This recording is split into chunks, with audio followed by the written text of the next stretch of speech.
Hello, મારા એક મિત્રને ઇન્ટરવ્યુમાં એક ટાસ્ક આપવામાં આવ્યો જેમાં તેમને એક્સેલમાં સ્ટુડન્ટની માર્કશીટમાં માર્ક્સ ઓટોમેટિક એન્ટર કરવાના છે.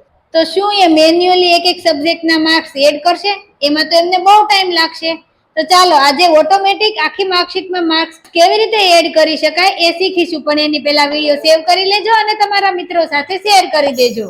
અહીંયા તેમને માર્કશીટમાં 33 થી 99 વચ્ચેના કોઈ પણ માર્ક્સ એડ કરવાના છે. તો અહીંયા આપણે માર્ક્સ એડ કરવા માટે સબ્જેક્ટના કોલમ સિલેક્ટ કરીશું અને ફોર્મ્યુલા લખીશું ઇઝ ઇક્વલ રેન્ડ બિટવીન બ્રેકેટમાં 33 કોમા કરીને 99 બ્રેકેટ ક્લોઝ કરીને કંટ્રોલ સાથે એન્ટર આપીશું એટલે ઓટોમેટિક બધા જ સેલમાં માર્ક્સ એડ થઈ જશે. અહીંયા ટોટલ માટે ટોટલનું કોલમ સિલેક્ટ કરીને અલ્ટર પ્લસ ઇઝ ઇક્વલ કરીશું એટલે અહીંયા ઓટોમેટિક ટોટલ બધાનો આવી જશે. તો આવા જ વિડીયો જોવા માટે આજે જ અમને ફોલો કરો અને અમારી ચેનલને સબસ્ક્રાઇબ કરો. Thank you.